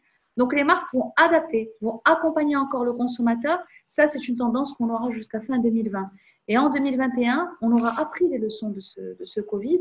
Et dans notre communication, dans la communication de nos marques, en tous les cas, nous, c'est de cette manière que nous accompagnerons nos marques chez Maya Digital. C'est ce qu'on fera. On va recommander de rester sur ce trend parce que la confiance, on s'en est aperçu pendant cette crise, est quelque chose d'extrêmement important. Et une marque qui aura capitalisé sur la confiance est une marque qui sera pérenne et puis au final qui fera du business tout simplement. Quand on parle d'un Avito, c'est pas comme quand on parle de quelqu'un qui a une plateforme XY. Je veux dire, la confiance, le capital confiance est important et c'est sur ça qu'on va construire la relation avec le consommateur du nouveau normal. Merci beaucoup Yasmina pour ce super retour. Je laisse la parole donc pour clôturer ce débat à Monsieur Yassine Ziyed. Donc voilà, donc Yassine, en tant que directeur produit d'Avito aujourd'hui, même question. Quelles sont tes prévisions sur les changements d'habitude de nos utilisateurs sur la plateforme? Je pense qu'on est tous bien, bien alignés et en tout cas qu'on fait tous à peu près les mêmes prévisions de tout ce que j'ai pu entendre, que ce soit Béa, que ce soit Yasmina, que ce soit Sophia, que ce soit aussi Karim. Je pense que très très grande partie d'expérience utilisateur et client qui par le passé était offline et qui se faisait offline et qu'on pensait qu'il resterait toujours offline, elle va se digitaliser sans aucun doute et ça, elle va se digitaliser par la force des choses, mais aussi par le besoin utilisateur et le besoin client qui va exiger cette digitalisation et je pense que tout le monde devra s'y adapter. Et donc, nous, en tant que marketplace à Vito, ces besoins-là, nous devrons nous y adapter également. Et je pense que très rapidement, on va avoir l'émergence de besoins de visites virtuelles pour les biens immobiliers, de showrooms automobiles virtuels, des besoins de contracter un crédit auto-immo en ligne. Certes, ça se faisait un peu avant, mais je pense que là, ça deviendra de plus en plus systématique. Des besoins de faire une vérification mécanique de l'état d'un véhicule sans se déplacer en ligne. Et donc, voilà. Donc, nous devons, en tant que marketplace, nous devrons nous positionner très rapidement sur ces maillons de la chaîne de valeur sur lesquels il y aura une digitalisation. Et bien sûr, sans parler de l'expérience sur les biens de grande consommation, où on voit, aujourd'hui, c'est quasi sûr que la livraison et le paiement à la livraison et les bonnes méthodes de paiement pour rejoindre ce qu'a présenté aussi Sophie, qui sont adaptées à la population locale, au taux de bancarisation, feront aussi la différence dans les semaines à venir et dans le nouveau normal. Merci beaucoup Yassine pour cette clôture. Alors on va passer au Q&A parce que il y a eu quelques questions qui sont extrêmement intéressantes. Alors je vais commencer par Karim. Donc la première question est pour toi. Donc un spectateur te pose la question, est-ce que tu aurais éventuellement un KPI à partager avec nous sur les paiements en ligne et notamment la contribution du paiement en ligne sur Glovo et le ticket moyen, ou je pense qu'il entendait par ça, par le panier moyen, probablement. Ok, alors pour les paiements, les transactions qui sont faites par carte, alors pré-Covid, c'était à peu près entre 15 et 20% de l'activité. Maintenant, ça représente plus que 65%. Et on voit ça plus au début du mois parce que les gens ils sont payés, donc ils se sentent un peu libres pour dépenser de l'argent et donc ils font le fou. Donc on voit des transactions beaucoup qui dépassent. Là, avec le Covid, on a vu 65%. Bien sûr, en parlant d'un volume qui est un peu plus réduit, donc on est en train de découvrir cette tendance-là avec le foot qui se relance maintenant. Donc on va voir est-ce que ça va changer ou pas. Mais maintenant, on continue à encourager le contactless, c'est-à-dire le sans contact, on veut pas qu'il y ait du cash. D'ailleurs, on le fait avec nos partenaires aussi de limiter un peu la transaction en cash. Pour le panier moyen, alors on a vu une augmentation dans le panier moyen pendant la crise et je pense que ça c'est lié, comme il a dit Sophia au tout début, qu'il y avait des stocks, c'est-à-dire les gens cherchaient du stock. Il y avait ce qu'on appelle en anglais purchasing, donc les gens ils avaient peur il y avait la panique, donc ils achetaient des gros paniers, donc on voyait des paniers qui dépassaient les 1000 dirhams même. Maintenant, on est en train de voir un truc qui revient à la normale, le panier moyen, et ça forcément avec le food qui baisse un peu parce que les gens ils veulent juste leur déjeuner ou déjeuner avec leurs enfants. Donc on voit. Mais généralement, le panier moyen, il est entre 100 à 200 dirhams. C'est à peu près. Bon, c'est des informations confidentielles, bien sûr, je ne peux pas donner un chiffre exact, mais c'est ça la plage sur laquelle on joue en ce moment, c'est entre 100 et 200 dirhams. Confondu, il y a le food et les groceries. Bon, ça nous donne en tout cas un très bel ordre de grandeur. Merci Karim pour ta réponse. Alors, la prochaine question est pour Sophia, donc, dont la solution a suscité énormément d'intérêt. Alors, la première question que je vais te poser, donc, c'est par rapport à la solution WhatsApp que tu nous as présentée tout à l'heure. Alors, j'ai un premier spectateur qui me pose la question. Est-ce qu'on pourrait avoir une idée sur la tarification? Donc, quelle est la tarification finale pour le consommateur final? Alors, la tarification sera à l'appréciation des banques et établissements de paiement qui choisiront d'offrir ce canal à leurs clients. En général, c'est gratuit pour l'utilisateur final. En général, les banques, du moins dans certains pays, en Afrique du Sud, au Moyen-Orient, offre ce service. Il fait partie des packs réguliers offerts par les banques. Donc, c'est plutôt un investissement du côté des institutions, qu'elles soient établissements financiers ou banques. OK. Et donc, ça, j'imagine, les banques adopteront la politique tarifaire qu'ils jugeront la plus pertinente. Alors, il y a aussi plusieurs questions au sujet de la sécurité. Donc, l'utilisation de WhatsApp comme une solution, en tout cas, ou comme un service bancaire, j'imagine que ça peut susciter, en tout cas, beaucoup de questions. On est sur les mêmes niveaux de sécurité que n'importe quel achat en ligne. Tout à l'heure, j'avais évoqué un exemple concernant les habitudes des Marocains, concernant le paiement en ligne. Il y en a certains qui ont adopté les mobile wallets alors qu'ils sont bancarisés. Justement parce que pour eux, ils n'exposaient que cette partie de l'argent qui est dans le portefeuille électronique sans avoir à exposer leur carte bancaire ou leur compte dans sa globalité.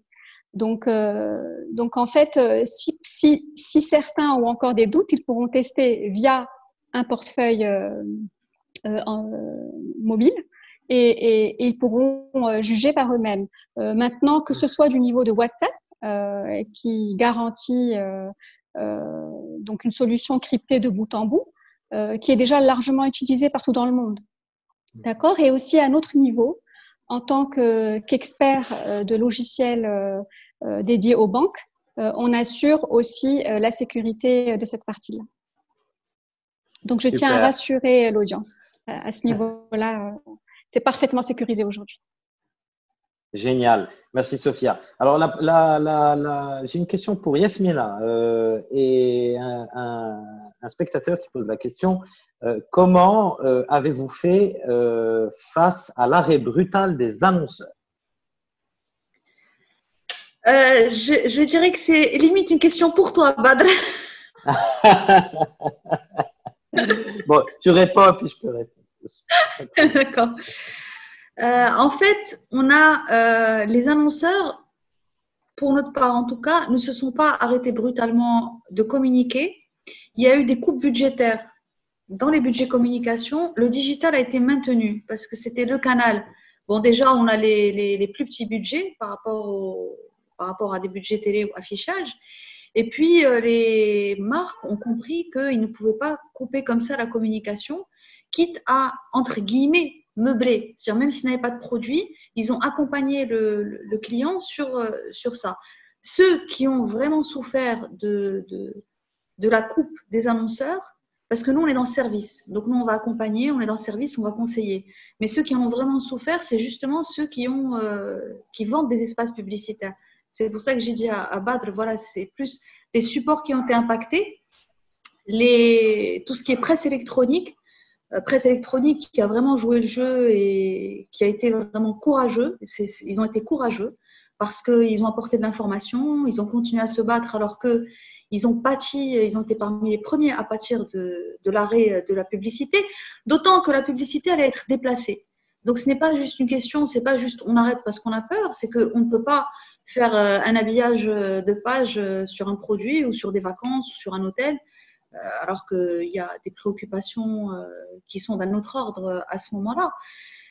On a eu peur, honnêtement, on a eu peur que des clients s'arrêtent, clairement, parce que, bon, évidemment, on a des charges, on a des personnes à payer en fin de mois. Et puis, finalement, ça s'est maintenu. On a eu des clients qui se sont arrêtés, eux, en termes de production, mais qui ont maintenu la communication parce qu'ils savaient que ça allait reprendre. On en a eu 2 comme ça, qui sont vraiment, voilà, qui sont tributaires de leur point de vente, et dont un qui lui a fermé tous les points de vente, hein, c'est tout, café, bureau de tabac, tout a été fermé, mais ils ont maintenu, et là, ils sont en train de reprendre, ils sont en train de rouvrir parce qu'ils ont tous anticipé sur la réouverture aussi et la reprise, et heureusement. Voilà.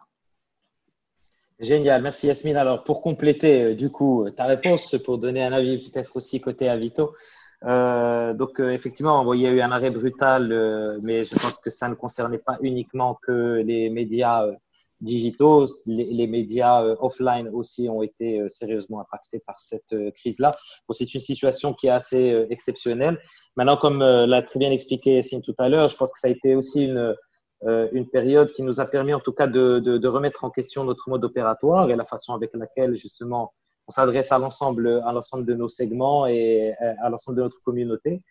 Et voilà, et Béatrice en parlait justement tout à l'heure, elle disait building and helping communities. Donc c'est vraiment un axe extrêmement important et sur lequel il va falloir capitaliser sur les mois à venir. Alors, justement, là, du coup, j'ai une question pour Yacine aussi. Donc, quel avenir pour les marketplaces ou verticaux B2B? Très bonne question. L'avenir de la marketplace en général, il y a énormément d'opportunités, hein. En général, ce qu'on voit nous en termes d'opportunités à venir pour la marketplace, puisque on va passer sur plusieurs secteurs comme par exemple l'a mentionné Béa, qui était pas très ouvert à la marketplace, à la digitalisation, comme on va dire le secteur de soins, d'enseignement. On va passer sur des relations où on aura plusieurs personnes qui vont demander un service, et donc plusieurs autres personnes pour offrir ce service, que ce soit une consultation médicale, que ce soit un cours en ligne, que ce soit un service d'expertise. Donc, l'avenir de la marketplace, la marketplace a encore une très très grande place à se faire dans le nouveau monde qui arrive.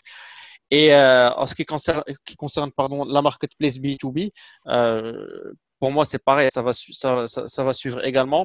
Beaucoup de professionnels en tout cas vont rentrer dans la digitalisation, beaucoup de métiers, beaucoup de secteurs vont rentrer dans la digitalisation, et le meilleur moyen de faire matcher l'offre qu'ils proposent à une demande assez large, c'est d'être sur une marketplace où justement leur offre, elle sera visible et disponible à des milliers, des millions d'utilisateurs sur cette marketplace-là. Donc pour moi, l'avenir je le vois de manière très très optimiste.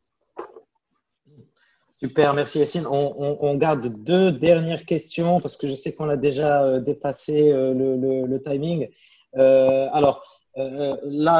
Cette avant-dernière question, elle sera adressée à Béatrice. So, Béatrice, there is someone in the audience who would like actually to know, do you think that the future of e-commerce or the future of digital in general could be a proper alternative to the physical businesses and retail networks that are currently existing in the Spanish markets, for instance? Yes, I don't think that e-commerce will replace physical stores, for example, but it's a fact that the percentage of people consuming e-commerce will increase very rapidly in the next months and years. I guess there will be still things that you would like to prefer continue buying in your physical stores. But as I said in my presentation, sectors where you traditionally would never think of in an online world, such as going to the doctor, will start becoming more online. So we've been already seeing, you can easily talk to a doctor through a video conference, and most of the things that you want to solve are really to be solved on the internet. So you can really save the physical visit to the doctor, and the same will happen with e-commerce. The more the companies facilitate those processes of buying online, such as with payment, delivery, with safety, and security. Now that people have seen how easy it is and that there's really no problem in consuming things online, then I think this will really increase. Fantastic. Thank you, Béa. Last question. Alors, suite à la présentation de Sophia justement sur la solution de WhatsApp Banking, il y a eu beaucoup de questions aussi qui ont été posées sur la fiscalité. Au final, quel est l'impact sur le volet fiscal chez les professionnels, notamment chez les marchands. Et donc, déjà, on a un spectateur. Alors, je vais poser la question pour toi, Sophia, tout d'abord. Quel est le mode opératoire ou plutôt, qu'en est-il de la fiscalité pour ce type de transaction, notamment pour les petits commerçants? Bon, alors, je ne suis pas experte en fiscalité, mais il y a eu des efforts qui ont été faits pour encourager notamment les mobile wallets avec un abattement de 20%. D'accord ? Ensuite, je ne peux pas entrer dans les détails. Par contre, je peux répondre avec plaisir. On peut me contacter via LinkedIn. Certains ont déjà sauté le pas. Ils n'ont pas attendu la fin du webinaire pour m'envoyer plein de questions via LinkedIn. Donc, le sujet intéresse et je pourrai apporter des réponses plus précises à travers le service juridique notamment et fiscal qui pourra me donner des informations précises à ce sujet. Voilà. Mais n'hésite pas si tu as d'autres questions. Hein. Génial. Écoute, je pense qu'on va s'arrêter là. Je remercie l'ensemble des participants, Yasmina, Béatrice, Sophia, Karim, Yassine. Avec plaisir. Pour la qualité de vos présentations et la qualité de vos insights. C'était extrêmement intéressant. Je remercie également l'ensemble de nos spectateurs qui étaient avec nous aujourd'hui. Ils étaient près de 200, il faut le savoir. Donc, on était une très belle audience et qui ont profité justement de l'ensemble des informations que vous leur avez fournies. Si je dois garder en tout cas un message pour clôturer ce webinaire, c'est que le digital ressort en tout cas grand gagnant du Covid, de ce contexte-là, que ce soit en termes d'adoption, que ce soit également d'un point de vue technologique, puisque ça a permis de donner naissance à beaucoup d'innovations et de nouvelles fonctionnalités. Donc voilà, et comme tu l'as très bien dit, Sophia, donc si vous avez, en tout cas je m'adresse aussi à notre audience, si vous avez la moindre question, bien évidemment, vous pouvez contacter directement nos intervenants sur LinkedIn. Il ne me reste plus qu'à vous souhaiter une très bonne fin de journée, une très belle après-midi, et puis merci encore pour votre engagement et pour votre énergie durant ce webinaire. Merci à vous. Merci Badr pour cette super modération. Bravo. Merci Badr. Merci tout le monde. Merci à tous. Merci. Bonne fin de journée. Ciao. Au revoir. Ciao. Au revoir.